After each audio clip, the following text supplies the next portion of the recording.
പ്രേക്ഷകരെ വലിയ സ്നേഹ നമസ്കാരം. ഞാനും ജാമിദ് ടീച്ചറൊക്കെ നമ്മുടെ കമ്മ്യൂണിറ്റി പോസ്റ്റിൽ ഒരു പോസ്റ്റ് ഇട്ടിട്ടുണ്ടായിരുന്നു. 2 മാസത്തേക്ക് സാമ്പത്തിക സഹായം ചെയ്യാൻ കഴിയുന്നവർ കടമായിട്ട് തന്നെ സഹായിക്കണമെന്നും പറഞ്ഞുകൊണ്ടും.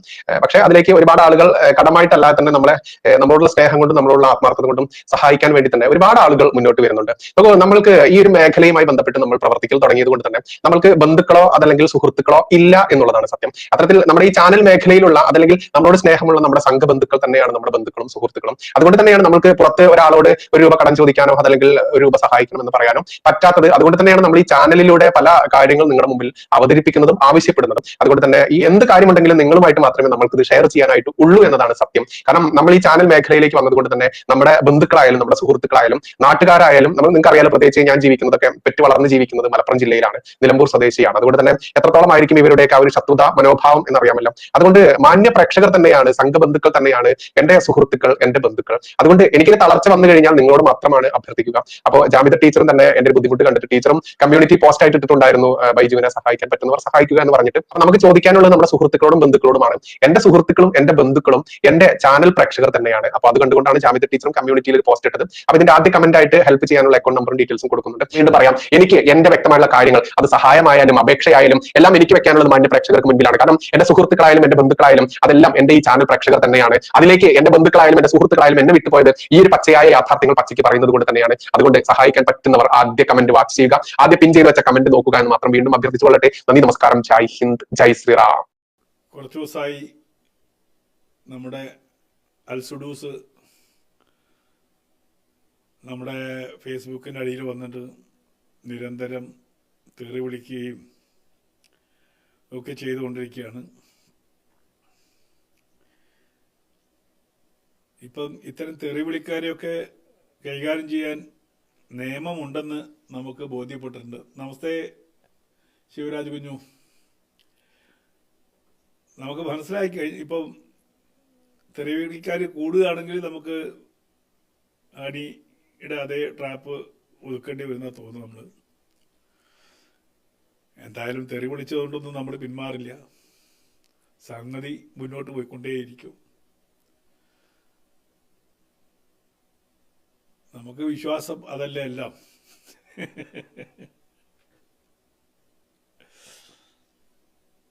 അങ്ങനെ കുറെ നാള് നിരന്തരമായി എന്നെ ദ്രോഹിക്കുകയും എൻ്റെ പുറകെ നടന്ന് കോയ എന്ന് വിളിക്കുകയും ചെയ്ത ആളുകൾക്ക് ഇപ്പൊ കോയയുടെ ഒരു സീരീസ് വന്നപ്പോൾ ഏകദേശം ഭ്രാന്തായിട്ട് ഓടി നടക്കുന്ന അവസ്ഥയാണ്. എന്നെ കൊന്ന സംഗതി തീരും എന്നുള്ള അവസ്ഥയിലേക്ക് എത്തിയിട്ടുണ്ട്. അത്രമാത്രം ഭയപ്പെടുന്നുണ്ട് അവർ. അതുകൊണ്ട് വിളിച്ച അതേ നാവ് കൊണ്ട് തന്നെ തിരിച്ച്, അതേ പേര് കൊണ്ട് തന്നെ തിരിച്ച് പണി തുടങ്ങുക എന്നുള്ളതാണല്ലോ. നമുക്ക് വിട്ടുകൊടുക്കാൻ പാടില്ലല്ലോ. ഇന്നുവരെ അങ്ങനെ വിട്ടുകൊടുത്ത ചരിത്രവുമില്ല. ഒരു പക്ഷെ കുറച്ച് ദിവസം ഞാൻ മാറി നിൽക്കുകയെന്ന്. നമസ്തേ, നമസ്തേ പ്രശാന്ത്. കുറച്ച് ദിവസമായിട്ട് ഇങ്ങനെ ചാനലിൽ നിന്ന്, ഫേസ്ബുക്കിൽ നിന്ന് മാറി നിന്ന് മുന്നോട്ട് വരികയായിരുന്നു. അപ്പോൾ ഞാൻ ഫേസ്ബുക്ക് തുടങ്ങിയിട്ട് വർഷങ്ങളായി. നിങ്ങൾക്കറിയാമല്ലോ, വർഷങ്ങളായിട്ട് ഫേസ്ബുക്കിൽ ഉണ്ട്. അതൊരു മോണിറ്റൈസേഷൻ ലെവലിലേക്ക് കൊണ്ടുപോകാനോ ഒന്നും ഞാൻ പോയിട്ടില്ല. അടുത്ത കാലത്ത് സുഹൃത്തുക്കൾ വന്നിട്ടാണ് പറഞ്ഞത് ഇത് മോണിറ്റൈസേഷൻ ആക്ക് എന്ന് പറഞ്ഞ് അത് മോണിറ്റൈസേഷനിലേക്ക് കൊണ്ടുപോയത് തന്നെ. അപ്പോൾ അതിനു മുമ്പ് എൻ്റെ ആദ്യത്തെ അക്കൗണ്ട് പലതവണ ബ്ലോക്ക് ആവുകയുണ്ടായി. ഇപ്പോഴും ഈ പറയുന്ന പേജാണ് സർവൈവ് ചെയ്ത് നിൽക്കുന്നത്. നിരന്തരമായിട്ട് റിപ്പോർട്ട്. ഞാനും എൻ്റെ ഡോഗും ഒരുമിച്ചിരിക്കുന്ന ഫോട്ടോ എടുത്ത ഉടനെ അതിന് റിപ്പോർട്ടിങ്. ഞാൻ എന്ത് ചെയ്താലും റിപ്പോർട്ടിങ്. ഒരു മര്യാദയില്ലാത്ത റിപ്പോർട്ടിങ് തുടർച്ചയായി വന്ന് എനിക്ക് തോന്നുന്നു ഏറ്റവും കൂടുതൽ കിക്ക് മേടിച്ച ഒരു അക്കൗണ്ട് ആയിരിക്കണം എൻ്റെത്, തുടക്കം മുതൽ ഇന്ന് വരെ. ഇക്കൂട്ടർ നമ്മളെ ഭയപ്പെടുന്നു. ഭയപ്പെടുന്നത് കൊണ്ടാണല്ലോ ഒന്ന് സാധാരണഗതിയിൽ നമുക്ക് ആശയം കൊണ്ട് നേരിടാനുള്ള കെൽപ്പ് ഉണ്ടാവണം. അത് ഈ സുഡൂസിനില്ല. ആശയം കൊണ്ട് നേരിടാനുള്ള കഴിവില്ലാത്തതുകൊണ്ട് ആശയത്തെ തെറി കൊണ്ട് നേരിടുക എന്നുള്ള ഒരു സ്ഥിരം പരിപാടിയാണ്. അത് ഈ പറയുന്ന തോൽക്കുന്നിടത്തൊക്കെ തോൽപ്പിക്കുക എന്ന് പറയുന്ന ഒരു നിലയിലേക്ക് ഇവർ മാറിയിട്ടുണ്ട്. സഭ്യേതരമല്ലാത്ത കാര്യങ്ങൾ വിളിച്ചു പറയുക. നമ്മൾ നേരത്തെ പുഴ മുതൽ പുഴ വരെ എന്ന ഒരു സിനിമ നമ്മൾ പ്ലാൻ ചെയ്ത അന്ന് മുതലാണ് ഏറ്റവും കൂടുതൽ ഇവർക്ക് നമ്മളോട് വൈരാഗ്യം തോന്നിയത്. അത് റിലീസ് ചെയ്യാൻ പറ്റില്ല എന്ന് പറഞ്ഞു. അത് റിലീസ് ചെയ്തു. അത് സാമാന്യം തിരക്കേടില്ല, അത് ഓടി. പിന്നെ ഇവർക്ക് വേണ്ടത് ഇതിൻ്റെ അക്കൗണ്ടാണ് വേണ്ടത്. അതിനുവേണ്ടി കുറേ കാലമായി പണം തന്നവർക്കല്ല വിഷമം, സുടുക്കൾക്കാണ് മൊത്തം വിഷമം. വിഷമത്തോട് വിഷമം. ഞാൻ ഇപ്പോൾ കഴിഞ്ഞ 2 ദിവസം മുട്ടേ പോസ്റ്റിൽ പോലും ഇത് ആവർത്തിച്ചു. നമസ്തേ നരസിംഹൻ നായർ, നമസ്തേ നമസ്തേ നമസ്തേ. സാമൂഹിക ജനതയ്ക്ക് നമസ്തേ. അപ്പം ഇങ്ങനെ കുറച്ച് വിട്ടു നിൽക്കുകയായിരുന്നു. ഇപ്പൊ വീണ്ടും ശല്യം കുറച്ച് കൂടി. കാരണം ശല്യം കൂടിയപ്പോഴാണ് ഈ നിരന്തരമായ ശല്യം കൂടി. എന്നാൽ പിന്നെ പറയാനുള്ളത് മുഴുവൻ പറയാം എന്ന് പറഞ്ഞിട്ടാണ് നമ്മൾ എന്ത് തുടങ്ങിയത്, ഹലാക്കിൻ്റെ അവരും കഞ്ഞി തുടങ്ങി. ഹലാക്കിൻ്റെ അവരും കഞ്ഞിയും എന്തായാലും വളരെ സക്സസ് ആയി. അതിൻ്റെ ഓരോ എപ്പിസോഡ് ഇപ്പോൾ 20,000 അതിന് മുകളിലോട്ട് എന്നുള്ള രീതിയിൽ അത് യൂട്യൂബിൽ ഒരു വൈറലായിക്കൊണ്ടിരിക്കുന്ന സീരീസാണ്. അപ്പം ഇങ്ങോട്ട് എങ്ങനെ തരുന്നു അതേപോലെ തിരിച്ചു കൊടുക്കണം നമ്മൾ. ഇങ്ങോട്ട് നമ്മുടെ ധർമ്മത്തെ എങ്ങനെ ഇല്ലായ്മ ചെയ്യാൻ ശ്രമിക്കുന്നു അതുപോലെ തന്നെ തിരിച്ച് അതേ നാണയത്തിൽ തിരിച്ചു കൊടുക്കുക എന്നുള്ളതാണ് നമ്മുടെ. നമസ്തേ സുരേഷ് ബാബു, കുറേ ദിവസമായി നമ്മളെല്ലാവരും കണ്ടിട്ട്. എല്ലാവർക്കും ഹായ്. അപ്പം ഇങ്ങോട്ട് തരുന്ന അതേ രീതിയിൽ തിരിച്ചു കൊടുക്കണം. എടാന്ന് വിളിച്ചാൽ പോടാ എന്ന് പറയുന്നത് ഞാൻ അങ്ങനെയാണ് പഠിച്ചിട്ടുള്ളത്. പലരും ചോദിക്കും സാറെന്തിനാ ഇവർക്കൊക്കെ മറുപടി പറയാമെന്ന്. ഇവർക്കൊക്കെ മറുപടി കൊടുത്തു വെക്കുള്ളൂ. മറുപടി കൊടുക്കേണ്ടവർക്ക് മറുപടി കൊടുക്കണം. തന്തയ്ക്കും തള്ളയ്ക്കും വിളിക്കുന്നവരെ ഒഴിവാക്കണം. എങ്കിലേ മുന്നോട്ട് പോകാൻ പറ്റൂ. കാരണം ഈ ഇക്കൂട്ടരോട് ഭേദം ചൊല്ലിയിട്ട് ഒരു കാര്യമില്ല. കാരണം അവരുടെ സംസ്കാരം അതല്ല. അവരുടെ സംസ്കാരം വേറെ രീതിയിലാണ്. അജിത്ത് ഹായ്. ആ സംസ്കാരം ഒരു വേറെ രീതിയിലുള്ള സംസ്കാരമാണ്. രാജീവ് എല്ലാവർക്കും ഹായ്. അപ്പോൾ സുരേഷ് കുമാർ നമസ്തേ. അപ്പൊ ഈ ശല്യക്കാരെന്ന് കരുതി നമ്മൾ മാറി നിൽക്കുമ്പോഴാണ് ഇവർക്ക് കൂന്ത് വിളയാടാനുള്ള ഒരു ഏരിയ കിട്ടുന്നത്. ഇത് കൂന്ത് വിളയാടാൻ സമ്മതിക്കാതെ ഞാൻ കോയയായിട്ട് വരുമ്പോൾ ആ കോയയ്ക്ക് നിങ്ങൾ സപ്പോർട്ട് ചെയ്യണം. കുറച്ചു കാലം ഇനി കോയയായിട്ട് തന്നെ അങ്ങ് ആടാൻ തീരുമാനിച്ചിരിക്കുക. കോയയ്ക്ക് ചെയ്യാൻ പറ്റുന്നത് കോയ ചെയ്യാലോ. ഇപ്പൊ ഒരു കോയക്കൊണ്ട് കുടുങ്ങിയിരിക്കുക. ഇപ്പൊ വിളി പറഞ്ഞു. ഞാൻ കോയായി വന്നിട്ട് ഷിർക്കൊക്കെ അങ്ങോട്ട് ഇട്ടപ്പം ഷിർക്കിന്റെ മുകളിൽ കയറി തിരിച്ചു മാറി. എന്താണ് ഷിർക്ക് എന്താണ് എന്ന് പറയാൻ പറ്റില്ല. മനുഷ്യനെ ഭക്ഷണം കൊണ്ട് വിഭജിക്കുന്നവർക്ക് ഷിർക്ക് കണ്ടപ്പോൾ കുരു പൊട്ടി. ഒരു കുരു അല്ല 1000 കുരു ഒരുമിച്ച് പൊട്ടുകയാണ് ചെയ്യുന്നത്. Thank you Sujith Babu, thank you. കുറെ കാലമായി ഇങ്ങനെ നമ്മളൊന്ന് സംബന്ധിച്ചിട്ടല്ലേ. Thank you very much. Hi Santhosh. നമ്മളിങ്ങനെ കമ്മ്യൂണിക്കേറ്റ് ചെയ്ത് കുറേ കാലമായി. എനിക്ക് വന്നു കോയ വിളി വന്നു. അലക്സ് അബി, അവനാണ് അലക്സ്. ഈ പറയുന്ന ക്രിസ്ത്യൻ പേരിട്ടിട്ട് വരുന്ന ഒരു മിക്കവാറും ഈ അറ്റമില്ലാത്ത സമൂഹമാണ്. കോയ, അലക്സ് അബി കോയ. നമസ്തേ അലക്സ് അബി കോയ. വരണം, സ്വാഗതം. ഇപ്പൊ ഈയിടെയുള്ള ട്രെൻഡാണത്. കൃഷ്ണൻ നായർ, രാമൻ നമ്പൂതിരി, ജോബി അലക്സ് എന്നൊക്കെ പറഞ്ഞ് കുറേ പേരിട്ടിട്ട് ഈ സുഡാപ്പികൾ ഇങ്ങനെ നിരന്ന് നമ്മുടെയൊക്കെ വാളിൽ വരിക. വാലിൽ വന്നിട്ട് ഇങ്ങനെ ഛർദിക്കുക, ഉണ്ണുന്നത് തന്നെ ഛർദിക്കുക എന്നുള്ളത് ഇവരുടെ ഒരു സ്ഥിരം രീതിയാണ്.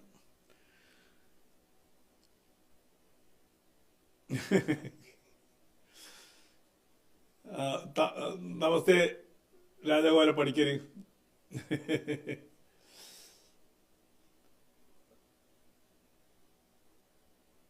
അലക്സ് കോയാന്ന് വിളിച്ചത് കൊണ്ടാണ് ഞാൻ പറഞ്ഞത്. അലക്സ് ആരാണെന്ന് എനിക്കറിയില്ല. അലക്സ് അബി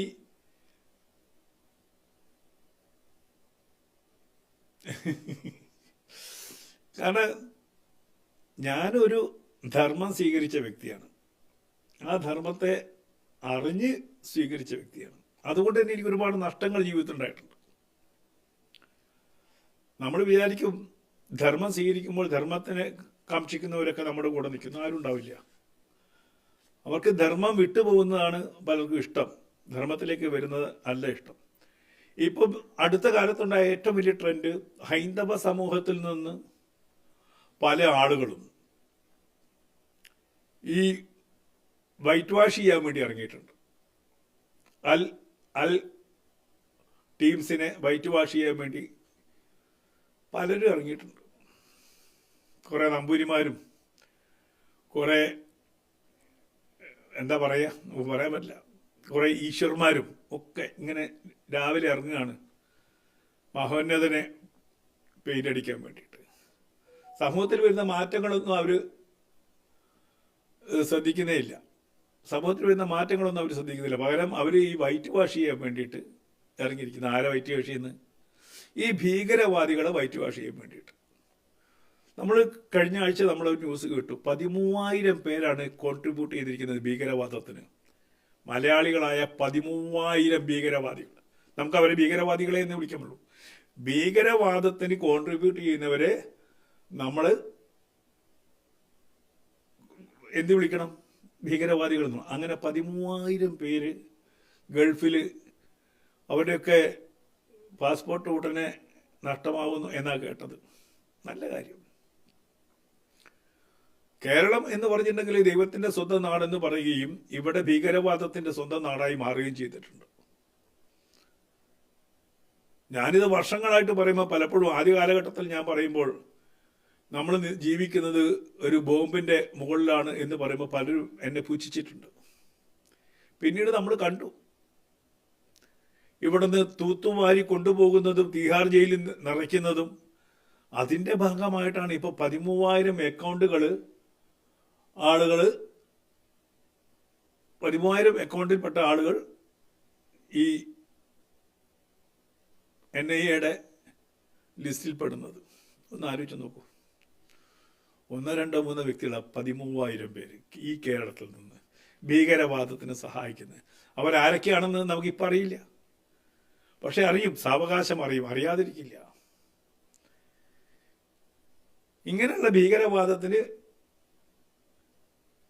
ഇല്ല, ആരും മറുപടി കൊടുക്കുന്നില്ല. വ്യാജന്മാർ റെസ്പോണ്ട് ചെയ്യും, ആരും മറുപടിയില്ല. മറുപടി അവർ അർഹിക്കുന്ന മറുപടി നമുക്ക് പിന്നീട് നൽകാം, കുഴപ്പമില്ല. അപ്പൊ ഈ ഭീകരവാദത്തിന് വളം വെച്ച് കൊടുക്കുന്ന ആളുകൾ അവർ പല രൂപത്തിൽ നമുക്കിടയിലുണ്ട്. ഞാൻ ഇന്നലെ വയനാട്ടിലേക്ക് പോകും വഴി ഓടുവഴികളിലൊക്കെ അതിരാവിലെ പുറപ്പെട്ടത് ഒക്കെ ഈ 7ന്റെ ആൾക്കാരുണ്ടല്ലോ. എല്ലാ വീട്ടിലും 7 നടക്കുന്നു, പൊതുസ്ഥലങ്ങളിൽ സ്കൂളുകളിൽ 7 നടക്കുന്നു. അപ്പൊ ഇത് നമ്മൾ ഒരിക്കൽ കണ്ടു മറഞ്ഞ കാര്യങ്ങൾ വേറെ രൂപത്തിലേക്ക് മാറിക്കൊണ്ടിരിക്കുകയാണ്. നമുക്കിടയിൽ അവരുണ്ട്. ഈ പറയുന്ന ഭീകര പ്രസ്ഥാനങ്ങൾ നമുക്കിടയിലുണ്ട് എന്ന് തിരിച്ചറിയേണ്ട കാലം കഴിഞ്ഞിരിക്കുന്നു. അപ്പം നമ്മൾ പറയും ഹൈന്ദവ സമൂഹം ഒരുമിക്കണം എന്ന് പറഞ്ഞാൽ അപ്പം തന്നെ രാമസിംഹൻ ആരാടാ പറയാൻ, നീ ആരാടാ പറയാൻ എന്ന് ചോദിച്ചിട്ടാണ് വരിക. ഞാൻ പറഞ്ഞുകൊണ്ടേയിരിക്കും. ഇപ്പോൾ ഒരു പുതിയ മുദ്രാവാക്യം വന്നു, നല്ലത്. നമ്പൂരി മുതൽ നസ്രാണി വരെ ബെസ്റ്റ് മുദ്രാവാക്യം. നമ്പൂരി മുതൽ നസ്രാണി വരെ ഒരുമിക്കേണ്ട കാലഘട്ടമായിട്ടുണ്ട്. അടുത്ത കാലത്ത് കാണുന്ന ഈ രാഷ്ട്രീയ മാറ്റങ്ങൾ അത് സൂചിപ്പിക്കുന്നുണ്ട്. എല്ലാം വൈറ്റ് വാഷ് ചെയ്യുന്ന ആൾക്കാരാണ്. പെയിൻറ്റേഴ്സ്, മൊത്തം പെയിൻറ്റേഴ്സായി മാറിയിട്ടുണ്ട് രാഷ്ട്രീയക്കാർ. കോൺഗ്രസും കമ്മ്യൂണിസ്റ്റുകാരും BJP-യിൽ തന്നെ ഒരു വിഭാഗം ആൾക്കാരും ഈ വൈറ്റ് വാഷിന് നിൽക്കുന്നുണ്ട് എന്നുള്ളതാണ് എൻ്റെ ധാരണ. എനിക്ക് തുറന്നു പറയാം, എനിക്ക് പറഞ്ഞാൽ യാതൊരു ബുദ്ധിമുട്ടുമില്ല. അത്തരം ആളുകൾ ധാരാളമുണ്ട്. ഇവരുടെ നിന്ന് നക്കാപ്പിച്ച വാങ്ങിച്ച് ഇവരെ വൈറ്റ് വാഷ് ചെയ്യാൻ വേണ്ടി, ഈ ഭീകരവാദികളെ വൈറ്റ് വാഷ് ചെയ്യാൻ വേണ്ടി നടക്കുന്ന ഗ്രൂപ്പുകളെ എല്ലാ രാഷ്ട്രീയത്തിലുണ്ട്. കാരണം ഏറ്റവും കൂടുതൽ പണമുള്ള ഇടമാണല്ലോ, അതാണല്ലോ 13,000 പേര് ഒരു ഭീകര പ്രസ്ഥാനത്തിന് കോൺട്രിബ്യൂട്ട് ചെയ്യുക എന്ന് പറയുമ്പോൾ നമുക്കറിയുന്നത് രേഖയുള്ളത്, രേഖയില്ലാത്ത എത്ര ഉണ്ടാവും ആലോചിച്ചു. കോടിക്കണക്കിന് ആളുകൾ വരും.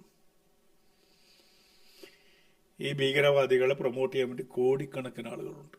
ലോകത്തിൻ്റെ എല്ലാ കോണിലും ഉണ്ട്.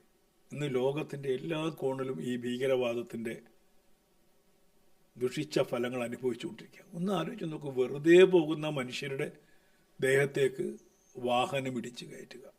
ഇത് പണ്ട് നമ്മളൊരു മലയാളി പറയുന്നത് കേട്ടാണ്. ഗുരുവായൂരിൽ ഉത്സവം നടക്കുമ്പോൾ, അതല്ലെങ്കിൽ തൃശ്ശൂരിൽ പൂരം നടക്കുമ്പോൾ കൊണ്ട് ഇടിച്ച് കയറ്റ് എന്നുള്ള വാക്ക് നമ്മൾ കേട്ടതാണ്.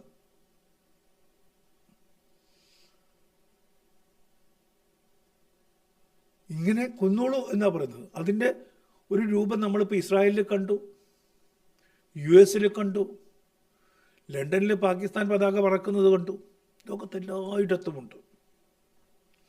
ലോകം മാറി ചിന്തിക്കുന്നു. പർദ്ദ ചില രാജ്യങ്ങൾ നിരോധിച്ചു കഴിഞ്ഞു. പർദ്ദ ഇട്ടാൽ വലിയ ഫൈനാണ്. നമ്മൾ ഗാസ യുദ്ധം തുടങ്ങിയപ്പോൾ അയ്യോ സേവ് ഗാസ സേവ് ഗാസ എന്ന് പറഞ്ഞ് വന്നു. പിന്നെ സേവ് ചെയ്യാനൊന്നും ബാക്കിയില്ല. ഇപ്പോൾ സേവ് ചെയ്യാൻ അവിടെ ഇനിയൊന്നും ബാക്കിയില്ല. തകർന്ന് തരിപ്പണമായി, മണ്ണായി മാറി ബഹുനില കെട്ടിടങ്ങൾ.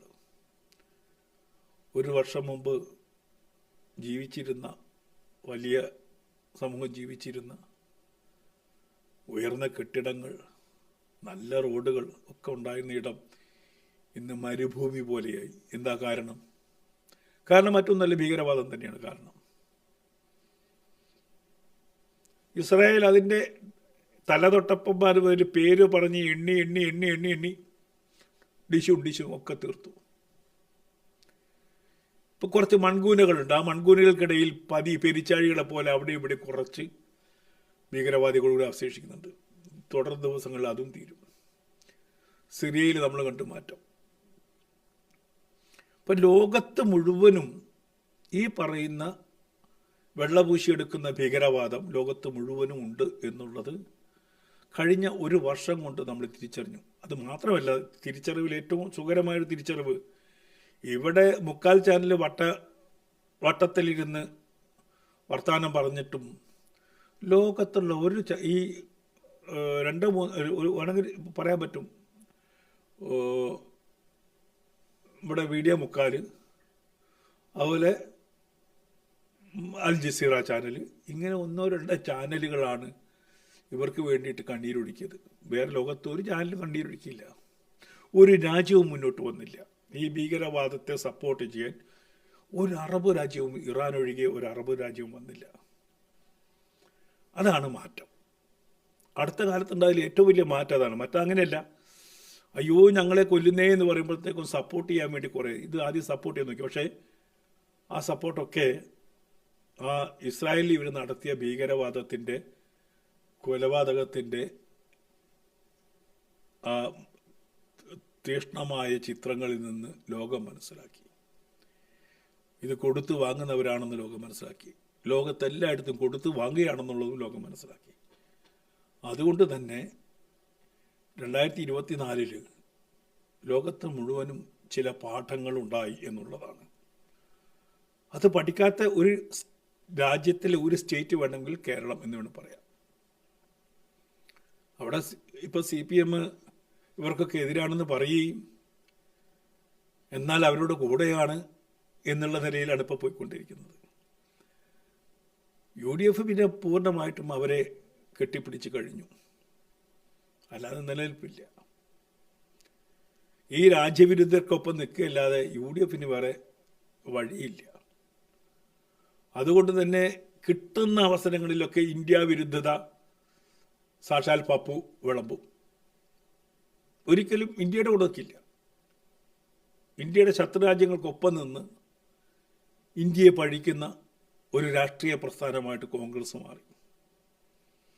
അതും 2024 നമുക്ക് കാണാൻ പറ്റി.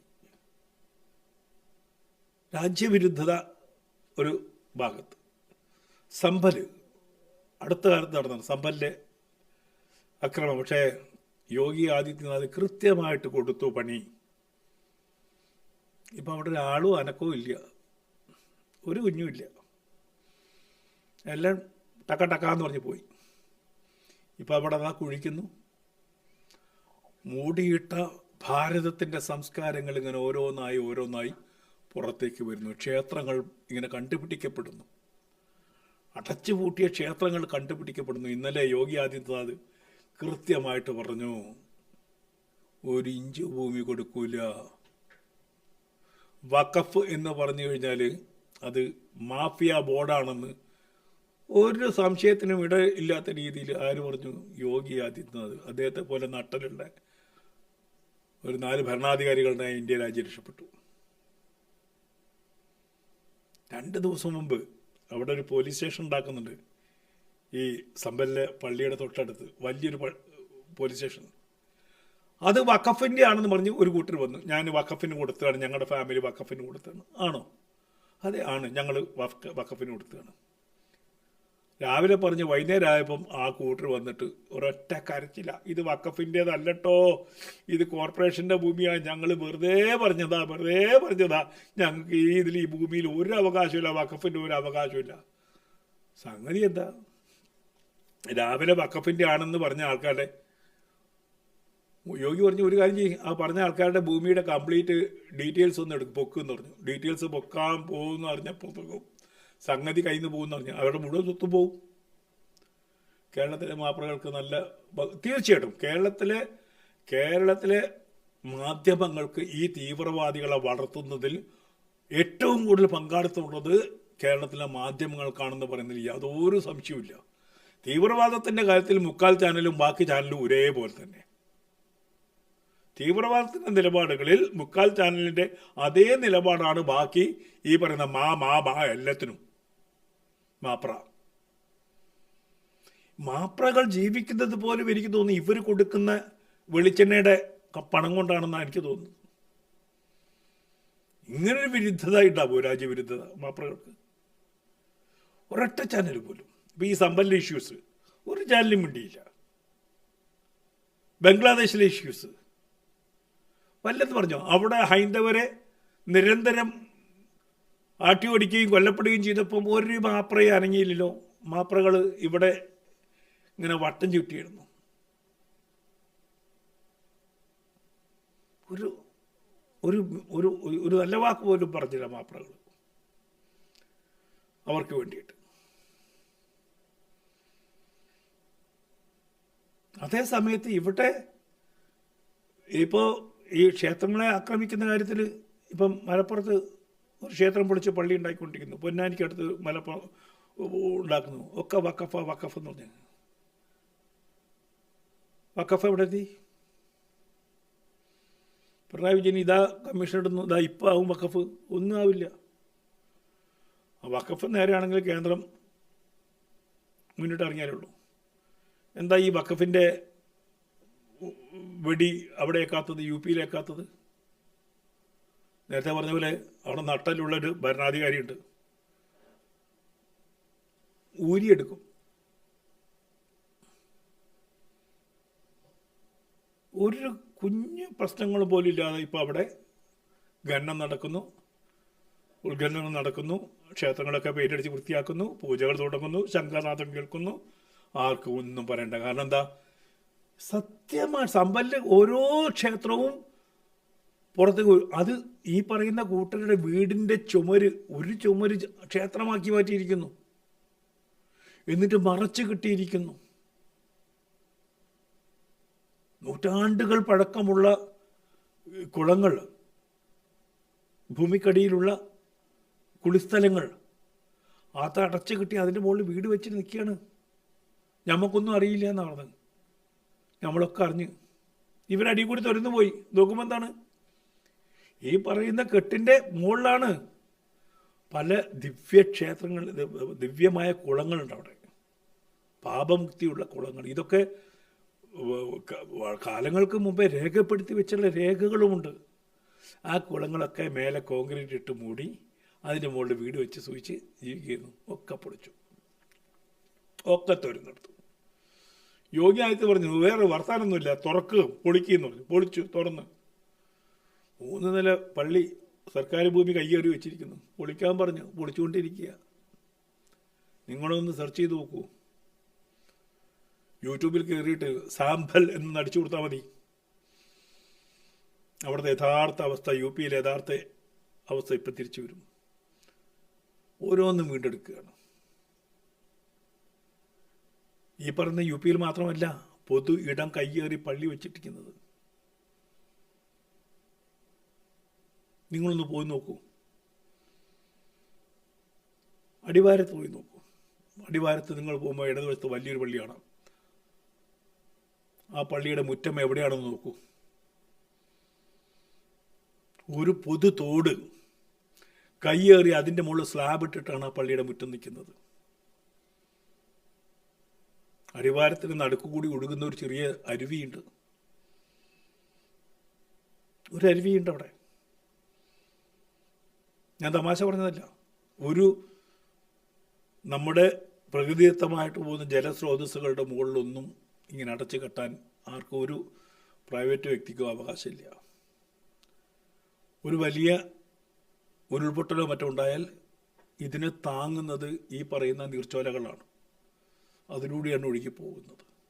അതിനെ മുകളിൽ കെട്ടി വാർത്തുകൊണ്ടാണ് അവിടെയുള്ളത്. നമുക്ക് നഗ്നമായ നേത്രങ്ങൾ കൊണ്ട് നോക്കിയാൽ കാണാം. കൊടുങ്ങാമ്പള്ളി പള്ളി, അതിൻ്റെ മുകളിൽ നിന്ന് തൂക്കുകെട്ട പിടിച്ചാൽ റോഡിൻ്റെ മുകളിലായിരിക്കും. അതേ രീതിയിലാണ് യു പിയിലുണ്ടായിരുന്നത്. പക്ഷെ നിയമം പറഞ്ഞു ഇതെങ്ങനെ വന്നു എന്ന് ചോദിച്ചു. നേരത്തെ അവിടെ പള്ളി ഉണ്ടായിരുന്നു, അത് ഓടിട്ട ഒരു പഴയ പള്ളിയായിരുന്നു.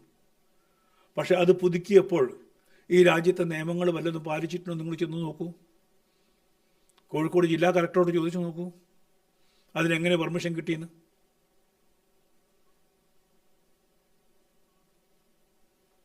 പറയില്ല, മിണ്ടില്ല, ഒരാളും മിണ്ടില്ല. എങ്ങനെയാണ് കാരന്തൂർ മൗലവിയുടെ നോളജ് സിറ്റി ഉയരുന്നത്? നിങ്ങൾക്ക് ആ ചുരത്തിൻ്റെ മുകളിൽ നിന്ന് നോക്കുമ്പോൾ കാണാലോ, വിശാലമായിട്ടുള്ള ഒരു ടൗൺഷിപ്പ് ഉണ്ടാകുന്നു. സർക്കാർ ഈ പറയുന്ന എസ്റ്റേറ്റ് ഇടിച്ച്, മലകൾ ഇടിച്ച് നിരത്തിയിട്ട് അങ്ങനെ ഒന്ന് സാധ്യമാവുമോ? ഈ പറയുന്ന മതത്തിൻ്റെ പേരിൽ അല്ലെങ്കിൽ അങ്ങനെ ഒന്ന് ഈ രാജ്യത്ത് സാധ്യമാവുമോ? എന്താണ് ഇവിടുത്തെ രാഷ്ട്രീയക്കാരും കമ എന്നൊരക്ഷരം ഇണ്ടാത്തത്? കാരണം അത് മതത്തിൻ്റെയാണ്, അത് സമസ്തയുടേതാണ്, കാരന്തൂർ മൗലവിയുടേതാണ്.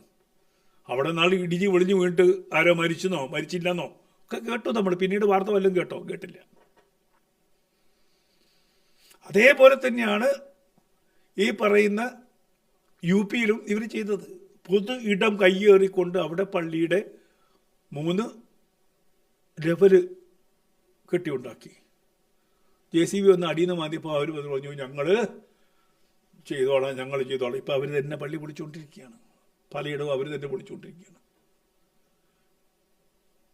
അതെ, ഈ പറയുന്ന സാമ്പലിലെ കോടിക്കണക്കിനുള്ള വൈദ്യുതി മോഷണം പള്ളികളിൽ നടത്തി. കോടിക്കണക്കിന് പള്ളികളിലേക്ക് ഡയറക്റ്റായിട്ട് കമ്പി വലിച്ച് പള്ളിയിലെ AC, പള്ളിയിലെ കംപ്ലീറ്റ് സാധനം, അതുകൂടാതെ അതിൻ്റെ ബാക്കിയുള്ള സ്ഥലത്തേക്കൊക്കെ കൊടുത്തു. അവിടുത്തെ MLAയും MP മാരടക്കം ഈ കളവ് ചെയ്തിട്ട് ഇപ്പോൾ പ്രതികളാണ്. മതത്തിൻ്റെ പേരിൽ ആരും ചോദിച്ചിരുന്നില്ല മുൻ ഗവൺമെൻറ്റുകളൊന്നും. ഇപ്പോൾ അവിടെ ഈ ഇഷ്യൂ ഉണ്ടായപ്പോൾ വെടി നടന്നപ്പം അന്വേഷിച്ച് നോക്കുമ്പോൾ കംപ്ലീറ്റും സർക്കാർ ഭൂമിയിലാണ്. പള്ളിയും സർക്കാരിൻ്റെ കറണ്ട് അങ്ങനെ തന്നെ മോഷ്ടിച്ചിട്ട് ഉപയോഗിക്കുന്നു. ഒക്കെ പിടിച്ചു.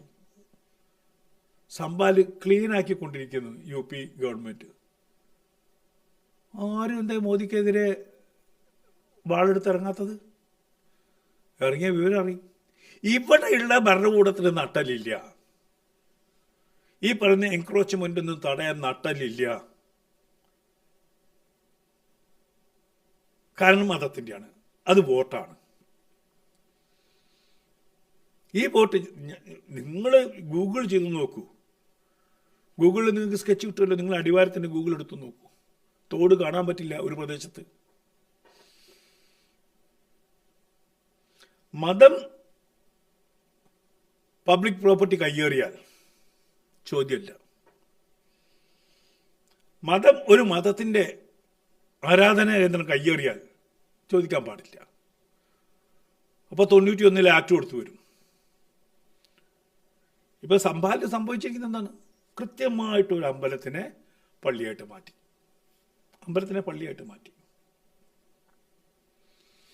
അത് രേഖ പ്രകാരം അത് സെർച്ച് ചെയ്ത് അവിടുത്തെ സർവേ നടത്താൻ ഒരു കോടതി ഉത്തരവിട്ടപ്പോഴാണ് ബഹളമുണ്ടായത്. ഇതേപോലെ കേരളത്തിലും സർവേ നടത്തണം. ഈ വഖഫ് പ്രോപ്പർട്ടികളൊക്കെ സർവേ നടത്തണം. ഇതെങ്ങനെ ഇവരെ കൈവശം എത്തിയെന്ന് പറയണം. അത് ചെയ്യില്ല. അതിപ്പോൾ ഇടതായാലും ചെയ്യില്ല, വലതായാലും ചെയ്യില്ല. കാരണം വോട്ട് ബാങ്കാണ്. തൊട്ടുപോയാൽ വെട്ടിടുവേ. അവിടെ പറഞ്ഞു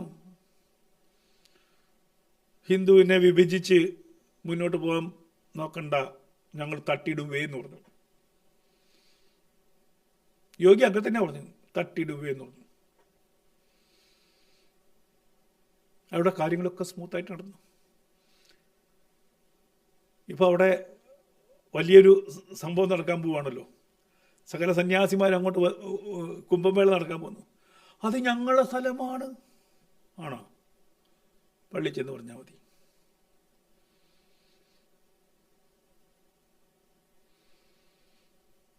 എല്ലാ രേഖയും എടുത്തു. യോഗി എല്ലാ രേഖയും എടുത്തു. ഇപ്പോൾ അവിടെ ആളും അനക്കവും ഒന്നുമില്ല. എല്ലാം സ്ഥലം വിട്ടുപോയി.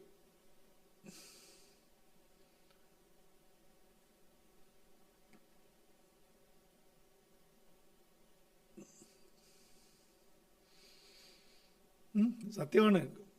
യു പിയിൽ ഇപ്പോൾ നടക്കുന്ന കാര്യങ്ങളൊക്കെ ഒരു രാജ്യത്തെ എങ്ങനെയാണ് ചെയ്യേണ്ടത് കൃത്യമായിട്ട് യു പിയിൽ ചെയ്തുകൊണ്ടിരിക്കുകയാണ്. ഒരാളുടെയും കരച്ചിൽ കേൾക്കാനില്ല.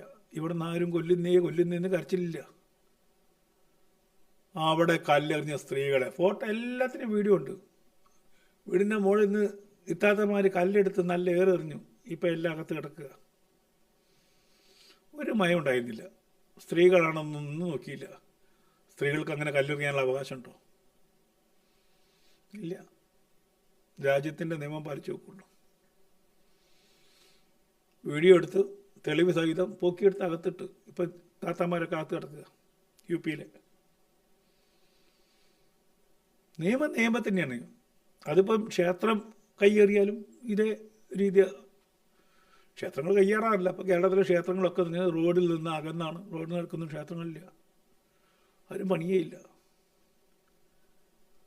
അടുത്ത കാലത്ത് ഒരു ക്ഷേത്രം തകർക്കാനുള്ള ശ്രമം നടത്തിയിരുന്നു. എന്നിട്ടും ഇപ്പോഴും അത് നടന്നുകൊണ്ടിരിക്കുകയാണെന്നാണ് ഞാൻ കേട്ടത്. റോഡ് വളച്ച് തകർക്കാൻ ശ്രമിച്ചത്. കോഴിക്കോട് നരസിംഹ സ്വാമി ക്ഷേത്രം. മറുവശത്ത് ഇഷ്ടംപോലെ സ്ഥലമുണ്ടായിട്ടും ചില ആൾക്കാരുടെ താല്പര്യപ്രകാരം ഒന്ന് വളച്ചു. പക്ഷെ അതിൻ്റെ പുറകെ ഞാൻ പോയിരുന്നു. അതിൻ്റെ പുറകെ പോയി അവിടുത്തെ സർവീസ് റോഡ് ഇല്ലാണ്ടായി. എന്നിട്ട് ഞാൻ ആ പേര് പറയുന്നില്ല, എന്നിട്ടും ഉപദ്രവിക്കാൻ വേണ്ടി ഒരു MLA അടക്കം. അതിന് എന്തെങ്കിലും പ്രശ്നം വരികയാണെങ്കിൽ അപ്പം നമുക്ക് തുറന്ന് പറയാം. ഇപ്പം ഈ ക്ഷേത്രത്തിന് അനുകൂലമായിട്ട് വിധിയുണ്ടായിട്ടുണ്ട്. ഇതേപോലെ എനിക്ക് ഏറ്റവും സങ്കടം തോന്നിയിട്ടുള്ളത് കേരളത്തിലെ ഏറ്റവും കൂടുതൽ ക്ഷേത്രങ്ങൾ, ഈ തകർക്കപ്പെട്ട ക്ഷേത്രങ്ങളെക്കുറിച്ച് പഠിക്കുകയും എഴുതുകയും ചെയ്തിട്ടുള്ളത് ഒരു വ്യക്തി. ആ വ്യക്തിക്ക് എന്ത് സഹായം ചെയ്തിട്ടുള്ളത്? തിരൂർ ദിനേശ്.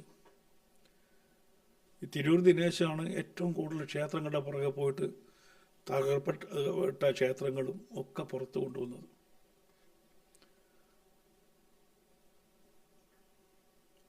അടുത്ത കാലത്ത് പല മാമാങ്കം പോലുള്ള സംഗതികളുടെ യഥാർത്ഥ വസ്തുത തേടിപ്പിടിച്ച് അതിനെ പുനരുജ്ജീവിക്കും. ഇപ്പം അദ്ദേഹം പുറത്താണ്. നമുക്കങ്ങനെ ഗുണമുണ്ടല്ലോ. ഇതിനുവേണ്ടി മുൻകൈ എടുത്ത് കഷ്ടപ്പെടുന്നവന് ഒരു 10 പൈസ പ്രതിഫലമില്ല. ആരും സഹായിക്കാനില്ല. തിരൂർ ദിനേശ് നടന്ന് ഇതൊക്കെ കണ്ടുപിടിച്ച് പുറത്താക്കി. എല്ലാം കഴിഞ്ഞ് ഇതിന് ആളും പരിവട്ടവും ഒക്കെ ആയി. പിന്നെ അയാൾ പുറത്താവും. ഈ സംസ്കാരത്തിന് വേണ്ടി സംസാരിക്കുന്നു. എനിക്കൊക്കെ കിട്ടിയ അടി അങ്ങനെയാണ്. ഇയാൾ ആരാ ഇതിനൊക്കെ പറയാൻ? അങ്ങനെ കുറേ ആൾക്കാരുണ്ട്.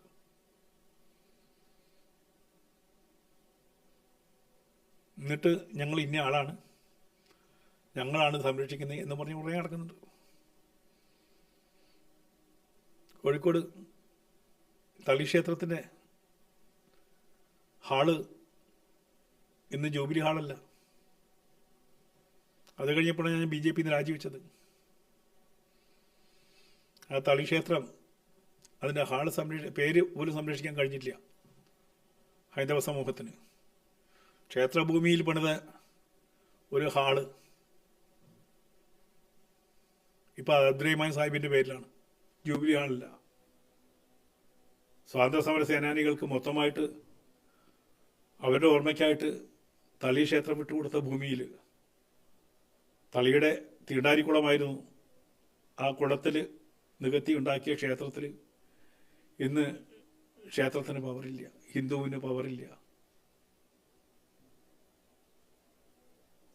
അതിനവിടെ സംഘടിതമായിട്ട് എല്ലാവരും സംഘടിച്ച് കഴിഞ്ഞപ്പോൾ അതിനെ രാഷ്ട്രീയക്കാരാണ് അതിനെ തുലച്ചു കളഞ്ഞത്. ഹിന്ദുവിൻ്റെ എല്ലാ നാമങ്ങളും മാറ്റുക. ഇപ്പോൾ ഹിന്ദുവിൻ്റെ ആചാരങ്ങൾ, ഇപ്പോൾ വസ്ത്രധാരണത്തിന് ഞാനും അനുകൂലമാണ്. പക്ഷേ അതിൻ്റെ പേരിൽ മാപ്പിളകളൊക്കെ 4-5 ദിവസം ചർച്ച നടത്തി ഹൈന്ദവൻ്റെ ആചാരങ്ങൾ മാറ്റാൻ വേണ്ടിയിട്ട്. എല്ലാ മാപ്പിളകളും വട്ടത്തിലിരുന്ന് പറയൂ ഇത് അനീതിയല്ലേ, ഷർട്ടിടാൻ പാടില്ലാത്തത് അനീതിയല്ലേ, അങ്ങനെയല്ലേ, എന്തുകൊണ്ട് സ്ത്രീകൾക്ക് ഇങ്ങനെ എന്നൊക്കെ ചർച്ച നടന്നു. ചില സ്വാമിമാർ അങ്ങ് ശബരിമലയിൽ വരെ പെണ്ണുങ്ങളെ കയറ്റണമെന്ന് പറഞ്ഞു. എന്നാൽ ഈ സ്വാമി മുസ്ലിം സ്ത്രീകളെ മുഴുവനും ഈ പറയുന്ന പള്ളികളിൽ കയറ്റണം, അവരെ തീണ്ടാരി പ്രശ്നമാക്കരുത്, തീണ്ടാരി സമയത്തും കയറ്റണം എന്നാരും പറയാത്തത് എന്താ? പറഞ്ഞാരെങ്കിലും ഞാൻ ഉണ്ടായിരിക്കുന്നു കുറച്ച് ദിവസമായിട്ട്. ഹിന്ദുവിൻ്റെ ആചാരങ്ങൾ മാറ്റി നന്നാക്കാൻ നടക്കുന്നവർ ഇതര മതസ്ഥരുടെ ആചാര അനുഷ്ഠാനങ്ങൾ ഈ വലിയ പെരുന്നാളിനെ വിട്ടു നിർത്താൻ പറ്റുമോ? പൊളിക്കും. എന്താ മൊട്ടയരുണ്ണും ബാക്കിയുള്ള ടീംസിനും ഒക്കെ ഒന്ന് ചർച്ച നടത്തിയാൽ ഇതുപോലെ കന്നുകാലികളെ വെട്ടുന്നത് ശരിയാണോ? ഒരു മതത്തിൻ്റെ പേരും പറഞ്ഞ് പെരുന്നാളുടെ പേരും പറഞ്ഞ് മൃഗസ്നേഹികളൊക്കെ ഒത്തുകൂടിയിട്ട് ഒന്ന് ചർച്ച നടത്തിയാൽ എന്താ പ്രശ്നം ഉണ്ടാവുക? നടത്തുമോ? ധൈര്യമുണ്ടോ? നട്ടലുണ്ടോ? അത് മാത്രം ഞങ്ങളോട് പറയരുത്.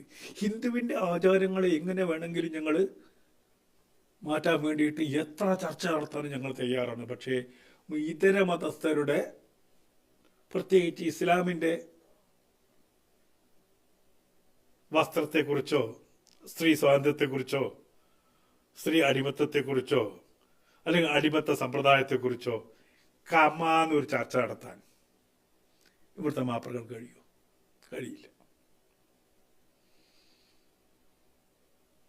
എന്നാൽ ഹിന്ദുവിൻ്റെ ആചാരം എന്തെങ്കിലും ഒന്ന് കിട്ടിയാൽ അതിൻ്റെ മുകളിൽ പിടിച്ച് ഞാൻ വട്ടമേശ ചർച്ച, അങ്ങനെ ചർച്ച, ഇങ്ങനെ ചർച്ച, മൊത്തത്തിൽ ചർച്ച.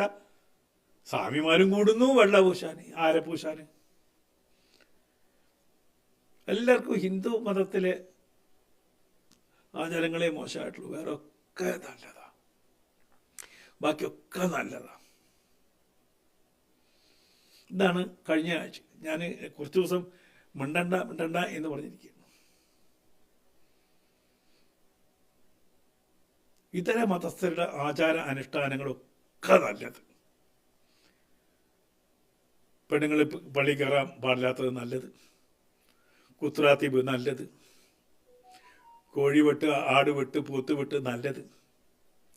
ഇപ്പുറത്ത്